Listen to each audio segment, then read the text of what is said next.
Okay okay, अस्सलाम वालेकुम। आज आज मैं होस्ट कर रहा हूँ इंस्टेड ऑफ कासिम। कासिम के साथ मेरी काफ़ी सारी वीडियोस आप लोग देख चुके होंगे। तो कासिम भी मौजूद है मेरे साथ। अस्सलाम वालेकुम कासिम, क्या हाल है? वालेकुम सलाम, बिल्कुल ठीक ठाक अमार, कैसे हैं आप? हाँ अल्हम्दुलिल्लाह, गुड। ओके कासिम, आपके साथ वीडियोस बनाने के बाद मुझे भी कुछ इंस्पिरेशन मिली और मैंने सोचा कि मैं भी आप क्रिकेट की एक लिस्ट क्रिएट करूं अपनी। वैसे मेरी जो लिस्ट है वो थोड़ी सॉफ्टवेयर डेवलपमेंट की साइड से हैं, आपको भी अंदाजा होगा थोड़ा बहुत। और क्रिकेट सही, में हम दोनों बड़ा अच्छा काफी मोटिव है इंटरेस्टेड आपका। हैं। और I wish you best of luck के आजकल टाइम भी इतना होता है ड्यू टू कोविड के, हमें इस तरह की एक्टिविटीज में एंगेज रहना चाहिए। एक तो बातचीत हो जाती है, दूसरा व्यूअर्स के लिए बड़ा अच्छा होता है कि अच्छी डिस्कशन देखने को मिलती है। तो आई लाइक दिस अप्रोच और इंशाल्लाह अच्छी गपशप रहेगी आपसे। ओके, तो सबसे पहले अब जल्दी से जंप इन करते हैं डिस्कशन पे। जो हमारा मेन टॉपिक है दैट इज कि हम लोग कंपैरिजंस कर रहे हैं जितने भी कैप्टन पाकिस्तान के आए हैं since the time of Wasim Akram. Wasim Akram के एरा के बाद से जो कैप्टन हमारे आए हैं टिल बाबर आजम, हम उन सब के बारे में ग्लिम्स, उन सब के प्रोज एंड कॉन्स, कि बेस्ट कैप्टन कौन था इन सब में से, और किसने किस लेवल के प्लेयर्स को प्रोड्यूस किए, और कैप्टन का कितना रोल होता है किसी प्लेयर को डेवलप करने में। इन सब चीजों पे हम लोग बात करेंगे, ठीक है? तो सबसे पहले ये वसीम अकरम के ऊपर ही आते हैं। आप बताएं वसीम अकरम का कैसा कैप्टन था, और क्या उसके बाद के आने वाले कैप्टन क्या उससे बेहतर लगा कोई किसी अप्रोच वाइज या नहीं? जस्ट वसीम अकरम से स्टार्ट करते हैं कि वसीम अकरम के लेवल का बिल्कुल माइंड, ठीक, जिस किस्म का ब्रेन है, वो तो हर कोई जानता है कि बहुत नेक्स्ट लेवल ब्रेन था वसीम अकरम।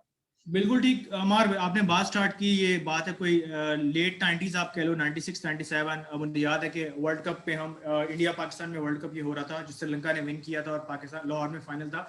वसीम अकरम को कैप्टनसी बेसिकली उस टाइम के टेन्योर में मिली, और according to my views and my analysis Wasim Akram एक अच्छे थिंकिंग कैप्टन थे, एग्रेसिव भी थे, जहां जरूरत पड़ती थी थोड़ी सी प्लेयर्स को डांट डपट भी चलती थी, और खुद उनके बॉलिंग और बैटिंग स्किल्स पे तो कोई दो राय नहीं थी। It's a very complete allrounder थे। और कैप्टनसी की भी आपने बात की, और हमारा एजेंडा भी आज का ये है कि हम वन बाय वन लेके चलेंगे वसीम अकरम से टिल बाबर आजम के, कौन से कैप्टन के टेन्योर में पाकिस्तान की परफॉर्मेंस कैसी थी, प्लेयर्स का अप्रोच कैसा था, और कितने विनिंग रेशियो हमारा ज्यादा रहा। तो Wasim Akram is I think one of the best captain Pakistan, not one of the best भी कह लें तो इट्स नॉट लाइक गलत नहीं होगा, क्योंकि उनके टेन्योर में पाकिस्तान ने काफी जीते भी हैं। 99 का वर्ल्ड कप आपके सामने है कि पाकिस्तान फाइनलिस्ट था, और काफी लोगों ने कह दिया था कि हम वर्ल्ड कप जीत भी जाएंगे। 96 में हम क्वार्टर फाइनल पहुंचे। 2003 में आके उनका थोड़ा डाउनफॉल स्टार्ट हुआ, वही उनकी रिटायरमेंट का भी थोड़ा टाइम था जिसमें कोई इतनी इंप्रेसिव परफॉर्मेंस उनकी नहीं रही। दूसरा, वसीम अकरम के साथ एक चीज एसोसिएटेड थी, क्योंकि ये ओपन डिस्कशन है आपके चैनल की, तो थोड़ा सा फिक्सिंग वगैरह का भी एक जो एलिमेंट आया उनके कैरियर में कि मैचेस फिक्स हुए। 99 में हमने देखा बांग्लादेश के मैच के पहले कोई डिबेट चली कि ये मैच फिक्स था। फिर 96 में वो अपने आप को उन्होंने बाहर बिठा लिया इंडिया के क्रूशल क्वार्टर फाइनल से पहले, और आमिर सुहेल को कैप्टनसी करनी पड़ी। तो वो बातें कुछ है कि on and off player wise no doubt कि दूसरा वसीम अकरम पैदा नहीं हो सकता, आप भी इससे एग्री करेंगे। सुल्तान ऑफ स्विंग, बहुत इंटरनेशनल विकेट्स उनकी काफी ज्यादा हैं। तो कोई captaincy, again coming back to question, अच्छी कैप्टनसी उनकी रही है। काफी प्लेयर ग्रूम किए उन्होंने अपनी कैप्टनसी पे, लोगों ने बड़ी रिस्पेक्ट दी है। शाहिद अफरीदी, सकलैन मुश्ताक, अजहर महमूद, रज़ाक, ये सारे उनके अंडर आके चल के ग्रूम हुए और एक अच्छे इंडिविजुअल एज अ क्रिकेटर सामने आए हैं। तो Mohammad captaincy, Yousuf specially Mohammad specially Yousuf, Inzamam, तकरार ये सारे टैलेंट। एक ही, बिल्कुल सब 96 से लेके 2003 के टेन्योर तक हैं, और वसीम अकरम ने ग्रूम किया। लेकिन एक जो एलिमेंट नेगेटिव का जाता है वो थोड़ी सी मैच फिक्सिंग का, उनको ज्यादा हाईलाइट किया है बीच में, वरना ही इज अच्छा, वन ये ऑफ द बताएं बेस्ट। चार बेस्ट टैलेंट्स कौन से हैं जो वसीम अकरम ने प्रोड्यूस किए हैं, जिन पे आप कहोगे कि वसीम अकरम को फुल क्रेडिट आता है इन चार टैलेंट्स का, जो वसीम अकरम के वेल दौर में आए? डेफिनेटली इसमें, जिसमें मैंने पहले नाम लिया अब्दुल रज़ाक, अजहर महमूद, और एक नाम मैं लूंगा जो अभी आजकल भी चल रहे हैं, शुएब मलिक। मुझे स्टिल याद है कि एक हमारा शारजा का सहारा का हुआ करता था, और Shoaib Malik is like 17 year और 18 ईयर ओल्ड बॉय, और वो खुद भी बहुत दफा कह चुके हैं the way Wasim Akram groomed him. एक मैच में he is just like a spectator, और उन्होंने ऑटोग्राफ लिया। ही वाज सेइंग कि उनको आइडिया भी नहीं था कि वसीम अकरम 2 साल बाद उनके साथ खेल रहे होंगे। और जिस तरह पे ग्रूम करना एक 17 साल के लड़के को, और अब वो आप Shoaib Malik is near to his 40s, और जिस तरह वो चल रहे हैं और अब स्टिल फिट, तो वसीम अकरम का ग्रूमिंग में जितने भी हमारे अब जो 35 से 40 इयर्स के प्लेयर्स हो गए हैं, रज़ाक, अजहर महमूद, इस तरह आपने बात की, शोएब मलिक, इनका बड़ा डेवलपमेंट। इवन शाहिद अफरीदी, बहुत क्रिकेट शाहिद अफरीदी ने खेली है, उनको मेंटोर मानते हैं। डबल विकेट आपको याद होगा टूर्नामेंट होता था हमारा जिसमें वसीम अकरम और शाहिद अफरीदी का कॉम्बो था, अब्दुल रज़ाक और अजहर महमूद का था। तो ये प्लेयर्स जो 4-5 आपने कहे, अजहर महमूद, रज़ाक, शोएब मलिक और अपना सकलैन मुश्ताक भी इवन बड़ा ग्रूम किया है वसीम अकरम ने उनको भी। तो definitely a very thinking captain and vice captain, अकल से खेलते थे बहुत। बिल्कुल। और उसके बाद अच्छा मोइन खान को, सईद अनवर और आमिर सुहेल को पैचेस में ना कैप्टनसी मिलती रही है, लेकिन जो वसीम अकरम के सबसे क्लोज एसोसिएट था ना वो मोइन खान था मेरे ख्याल से, जिसने सबसे ज्यादा अरसा उसके साथ वाइस कैप्टन रहा। और तो मोइन आई खान डू की एग्री, कैप्टनसी को ऐसे आप कैसे देखते हैं?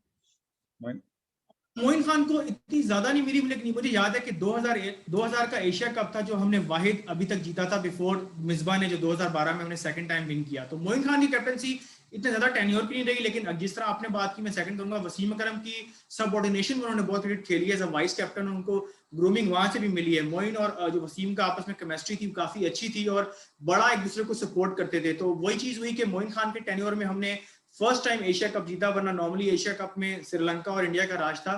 तो छोटा टेन्योर रहा है। मोइन खान भी एग्रेसिव थे, पठान बीइंग पठान आपको आइडिया है, लेकिन मेरा नहीं ख्याल के कोई इतना ज्यादा टेन्योर रहा है कि ज्यादा उस पर बात की जाए, लेकिन he still a good captain. लेकिन विनिंग रेशियो अगर वसीम अकरम से कंपैरिजन की जाए तो इतनी ज्यादा उनकी नहीं थी, जितना मुझे याद पड़ रहा है। मैचेस हमने जरूर जीते, प्लेयर को ग्रूमिंग वाइज उनकी एज ग्रुप में ज्यादा लोग थे, वसीम अकरम थोड़े सीनियरिटी में ज्यादा थे। तो मोइन खान का इतना ज्यादा वो मेरा नहीं ख्याल के इन्फ्लुएंस आया एज अ कैप्टन या रोल, या बहुत लिमिटेड टाइम के लिए वो रहे। कोई वर्ल्ड कप नहीं था जिसमें मोइन खान ने लीड किया हो। वो जो 2000 का पैच था, 2001 का, उसको उन्होंने की। फिर आपने बात की आमिर सुहेल और सईद अमर की, वो टेक ओवर करते हैं। राशिद लतीफ मुझे याद है बीच में कुछ आए थे 2003 के वर्ल्ड कप में, कुछ उन्होंने भी बीच में लिया ओवर। तो मोइन खान का इतना ज्यादा नहीं है, लेकिन as a player he is a like master batsman, wicket keeper, sweep मारते थे, फास्ट बॉलर का मुझे याद है। लेकिन एज अ कैप्टन मेरा नहीं ख्याल के इतना इन्फ्लुएंस उनका पाकिस्तान में रहा है, उसको जानते हैं। अपार्ट फ्रॉम 2000 एशिया कप, जो कि मुझे भी याद है कि हमने उनकी लीडरशिप में दिखा, उसमें वसीम अकरम का काफी एग्रेशन की अप्रोच अगर देखा जाए ना तो मोइन खान की काफी हद तक मिलती जुलती थी वसीम अकरम से कुछ मामलों एग्रेसिव थे। वो तो में। मैंने डेफिनेटली कहा कि पठान भी थे और एग्रेसिव थे, उनकी नेचर में मोइन खान ये का जो चीज थी। मुझे थोड़ा बहुत याद है ना कि फील्डिंग सेटअप उसके टाइम पे ना वो काफी बेहतर होते थे, प्लेयर्स की फील्डिंग वगैरह मुझे काफी डिटेल में मैं करता था ऑब्जर्व। तो बिल्कुल। ये चीज है, लेकिन मोइन और खान का ये कि लिमिटेशन आ जाती विकेट थी टाइम। उनकी बड़ी अच्छी थी। कैप्टनसी के अलावा जो उनकी रनिंग टीम विकेट्स थी, सिंगल्स को डबल्स में कन्वर्ट करना, डबल को वो बहुत तेज रनर थे। इवन इंजमाम भी उनके साथ अगर हो तो हाँ वो रन लगवा बिल्कुल ले। बिल्कुल तो ही इज अ गुड गाय, मतलब अच्छे कैप्टन थे, एज अ टीम प्लेयर थे का। बिल्कुल। हाँ। अच्छा, लेकिन इन सब प्लेयर्स का ना एक प्रॉब्लम जो हुआ ना, वसीम अकरम से लेकर शोएब मलिक तक कोई भी कैप्टेंसी को अपनी मेंटेन नहीं कर सका, इसकी क्या वजह लगती है आपको?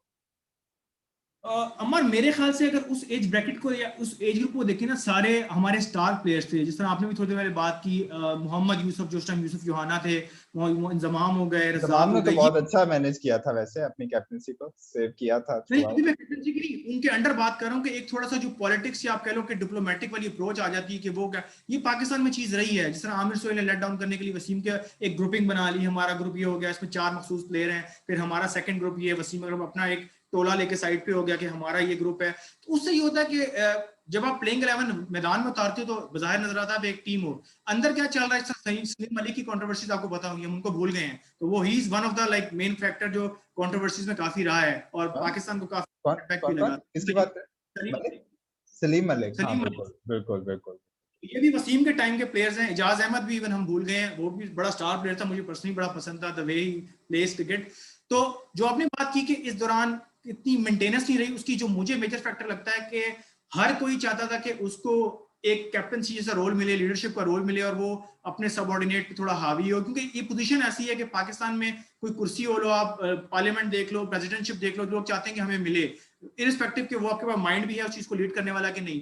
तो वही थोड़ी अप्रोच थी कि वसीम से मोइन में आया, इंजमाम, यूसुफ, यूनस इवन, तो थोड़ा वो चीज चलती रही और हर लेकिन कोई चाहता था कि मुझे मिले। तो इवन हाँ वकार जितने क्लोज थे, वकार का आप भूल गए हैं कि वकार यूनुस ने भी कैप्टनसी की थी मेरे ख्याल से लेट 2011 के वर्ल्ड कप में, शायद हमारा कैप्टन नहीं, शायद अफरीदी था। 2000 2002 2000 दो 2002 वकार यूनुस 2003 में दो या तीन में थे शायद, हाँ बिल्कुल। जब 2000 कप हारे थे, हाँ बिल्कुल। हाँ तो उसमें उनके भी अपने क्लैशेस थे, कंपटीशन बड़ा टफ था बॉलिंग में, लेकिन वही वाली बात कि कैप्टनसी के पीछे थोड़ा सा हर कोई हो रहा, तो ये एक फैक्टर हो सकता है कि बड़ा अप्स एंड डाउन हुआ पाकिस्तान, और बड़ा पे बैक करना पड़ा पाकिस्तान को। 2003 हमारा बड़ा गंदा टेन्योर गया, पहले राउंड में बाहर आए। 2007 का टेन्योर हमारा बड़ा गंदा गया, हम पहले राउंड में बाहर आए। ये मैं ओडीएस की बात कर रहा हूँ। ठीक है। अच्छा, और इंजमाम जो है वो उसने तो अपनी कैप्टेंसी को चला लिया, हालांकि बहुत खराब परफॉर्मेंस भी हुई एक टाइम पर आके। उसकी आप क्या वजह समझते हैं कि इंजमाम की कैप्टेंसी कैसे इतना अर्सा चल गई? इंजमाम का टेन्योर बिल्कुल 2007 का एंड हुआ जब हम बिल्कुल आयरलैंड से हारे और हम वर्ल्ड कप से बाहर हुए, मुझे याद है। उससे पहले आप बिल्कुल ठीक कह रहे हैं कि बड़ा प्लस गया, और जो प्लेयर्स उनके ग्रुप में पुल इन थे वो काफी ज्यादा सपोर्ट करते थे इंजमाम को। या तो एज ब्रैकेट का थोड़ा सा फर्क आ गया था, इंजमाम इज एग्जैक्टली, गेटिंग मेरा भी यही ख्याल है। विद एज वो थोड़ा सा एक्सेल कर रहे थे, और बाकी यंगस्टर इंडक्ट हुए थे, इमरान नजीर मुझे याद है, शायद ये थोड़े से एज ग्रुप में 8-10 साल का फर्क था। उससे लगता है कि रिस्पेक्ट का जो एलिमेंट था वो बढ़ गया था, और इंजमाम को एज अ लीडर समझते थे, इरिस्पेक्टिव के इंजमाम की पर्सनल परफॉर्मेंस क्या बड़ा अच्छा लेके चले।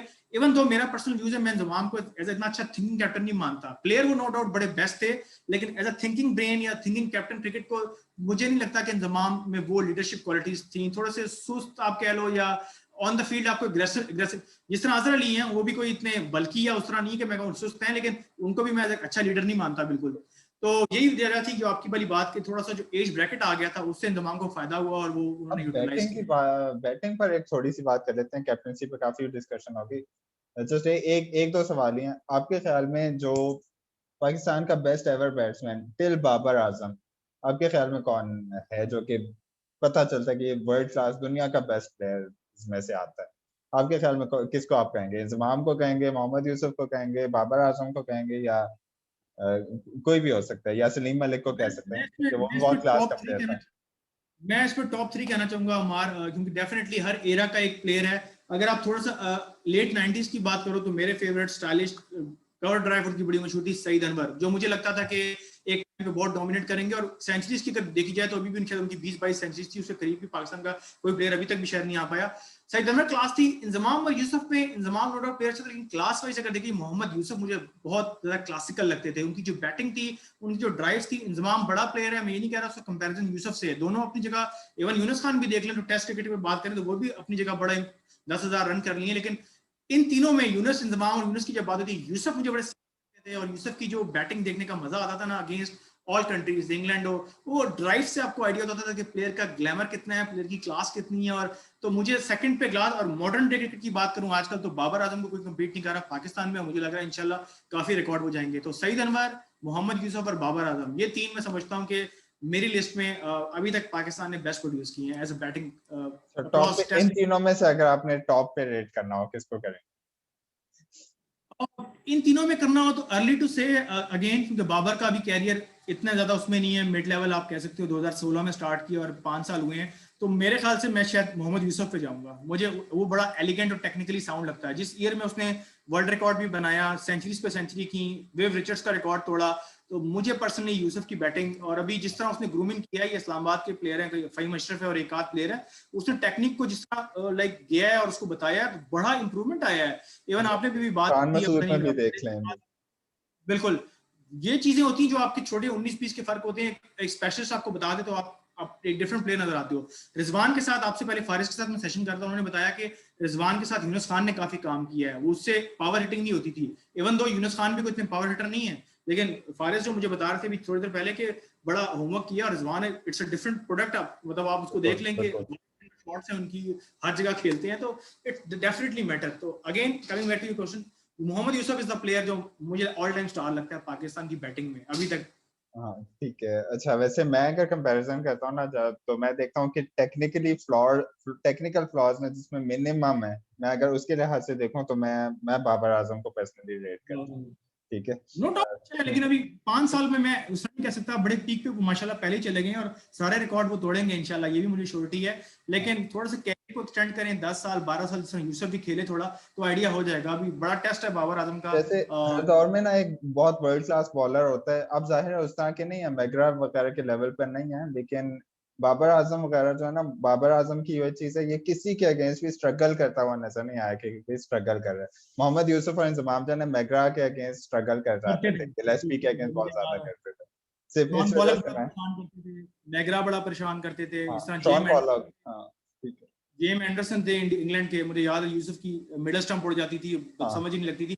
बाबर आजम में ये चीज बाकी है कि वो बॉलर को देख के उसका वो नहीं देखते कि नाम कौन सा, वो लाइक सबके साथ एक ही अप्रोच पे जाते हैं। ठीक है। अच्छा, शोएब मलिक का कंट्रीब्यूशन मैंने एक पर्सनल लेवल पर उसका स्टडी किया ना, वो नजर नहीं आता लोगों को, लेकिन अगर पाकिस्तान की चेजिंग एबिलिटी देखे जाए ना, तो शोएब मलिक के आने से पहले पाकिस्तान ने सिर्फ एक 280 290 का टोटल चेज किया हुआ था। उसके आने के बाद बहुत ज्यादा पाकिस्तान की टीम की चेजिंग पावर बढ़ी थी। आपने इस चीज को नोट किया कभी? क्या ख्याल है आपका इस बारे में? बिल्कुल अमार, एक जो क्रिकेट एनालिटिक्स होता है वो इतनी बारीकियों पे लाजमी जाता है, and I am very happy कि जिस तरह कि आपने ये क्वेश्चन रेस किया, और जो भी एक नॉर्मल देखने वाला है और एक जो क्रिकेट को समझने वाला है वो प्रॉपर एनालिटिक्स पे बात करता है। और शोएब मलिक की जब बात करें तो मेरे फेवरेट ऑल टाइम, मेरे एक तो होम टाउन के हैं, दूसरा मुझे उनका जो पाकिस्तान में एक इन्फ्लुएंस नजर आता है, लाइक 99 से 2021 24 साल 23 वो क्रिकेट को सर्व कर चुके हैं, आउट इन एंड आउट रहे।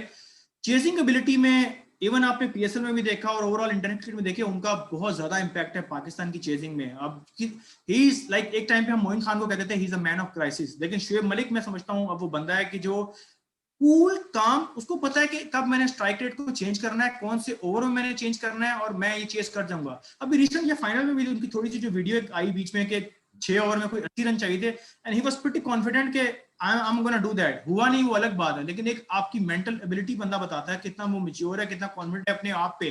तो शोएब मलिक इज अ गाय जो कि very cool, very calm, compose, उसको पता है कि मेरी टीम में जगह क्या है और मैंने मेरा क्या रोल है।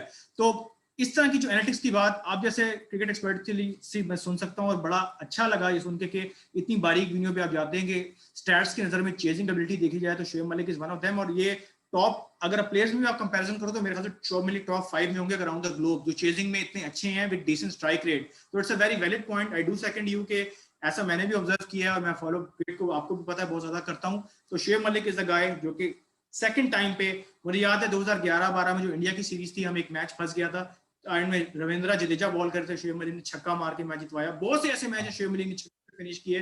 तो chasing is a Shoaib Malik की गेम है, और he is a guy to like basically आप कह लो कि टीम प्लेयर, और अच्छा उनका सेकंड इनिंग्स का वो जाता है record when it comes to chasing.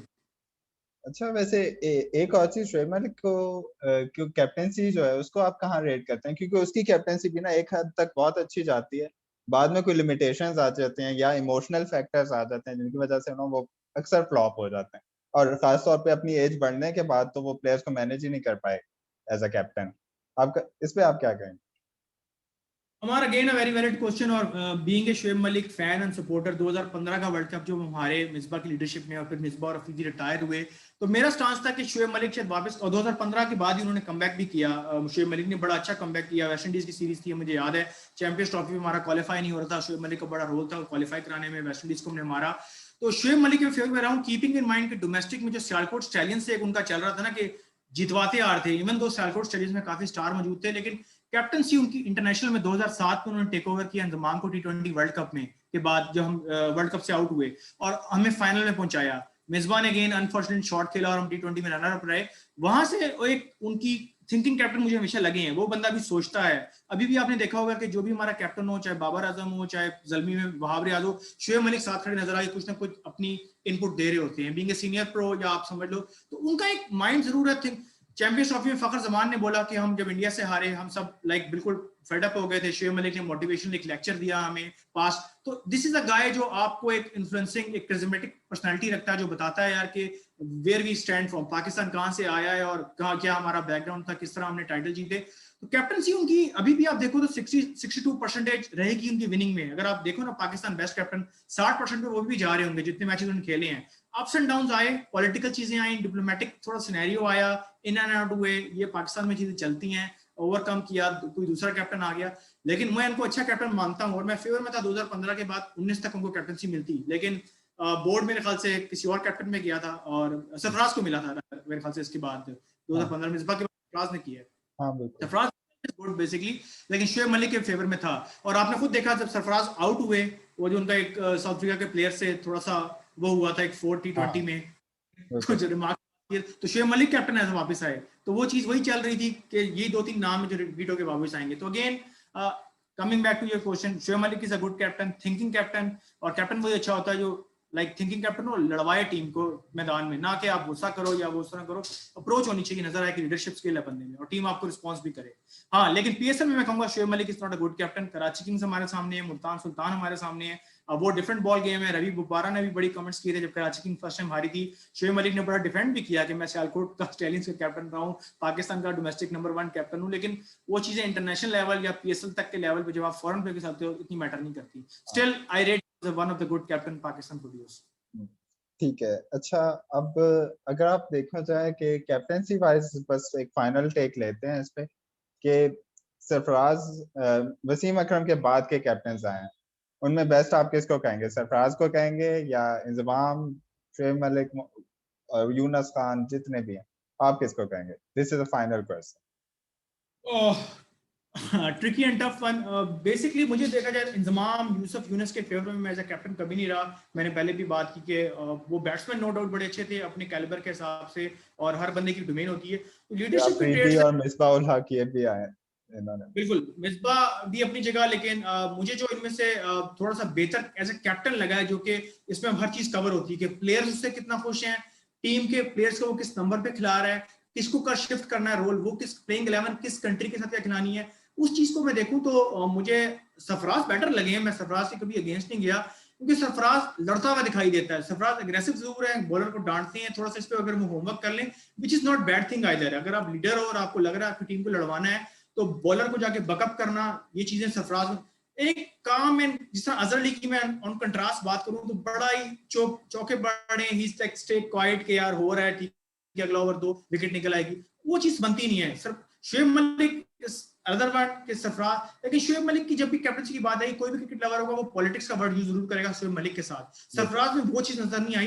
Sarfaraz ने अंडर 19 वर्ल्ड कप जितवाया, सरफराज ने चैंपियंस ट्रॉफी जितवाई, मतलब ये नहीं उसने जितवाई, उसकी लीडरशिप का बड़ा रोल होता है। आप डैरन सैमी को देख लें, करते हुए कुछ नहीं है, 2 दफा वर्ल्ड कप जितवा गए वो। पेशावर सैमी को जितवा गए, उनका इनपुट खुद से शायद बाहर इतना ना हो, लेकिन कैप्टन खुद इतना इन्फ्लुएंसिंग होना चाहिए कि टीम खुद लड़े। तो सरफराज मैं समझता हूँ वसीम अकरम के बाद, Wasim Akram is one of the best थे, वो भी पॉलिटिक्स से एसोसिएटेड। जो मैं शुएब मलिक की बात की इसलिए मैं इतना नहीं जा रहा, शुएब मलिक ने थोड़ी सी गेमिंग मेरे ख्याल से शायद की भी है, अंदर बाहर होने में प्लेयर्स को, काफी उनका सियालकोट में रहने की वजह से पीआर भी काफी ज्यादा पॉलिटिकल लोगों से, तो वो इंडक्ट भी टीम में हो जाते हैं। आई डू होप कि शायद वो टी20 में जगह भी बना लें, अर्ली टू से, लेकिन यू नेवर नो। तो सरफराज कहता हूँ, बात को छोटा करते हैं, कट लॉन्ग स्टोरी शॉर्ट, के सरफराज द गाय मैं समझता हूँ कि एक अच्छा कैप्टन पाकिस्तान को मिला है। उसकी रीजन एक ये भी है कि चैंपियंस ट्रॉफी भी हमने बड़ा 11 टी20 सीरीज कंसेक्टिव जीतना, it's not an easy task. 29 टी20 मैचेस जीतना on spot, not an easy task. तो सरफराज इज द गाय जो पाकिस्तान को एग्जैक्टली। प्लस सरफराज की एक और प्लस पॉइंट था, वो बहुत ज्यादा सेल्फलेस था, उसने अपनी बैटिंग की कभी परवाह नहीं की कि मैंने अपनी जगह बनानी हमने ये है भी देखा, उसने। हसन अली को उनसे ऊपर आते देखा हमने, लोगों ने क्रिटिसाइज एग्जैक्टली। किया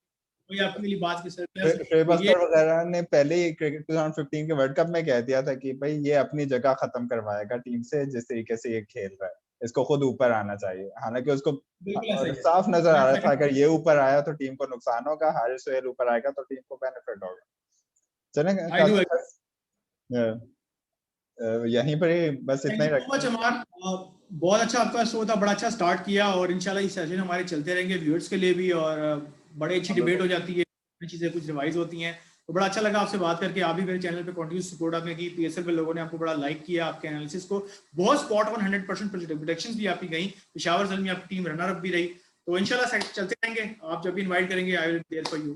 टेक केयर, अल्लाह हाफिज़। Okay, thank you, take care, अल्लाह हाफिज। इंशाल्लाह नेक्स्ट सेशन हम लोग उस पे करेंगे, डिफरेंट बैट्समैन, इसी तरह हिस्ट्री के कुछ प्लेयर्स पे हम लोग डिफरेंट। इंशाल्लाह जरूर, आई विल बी देयर इंशाल्लाह। Okay, thank you, Allah Hafiz.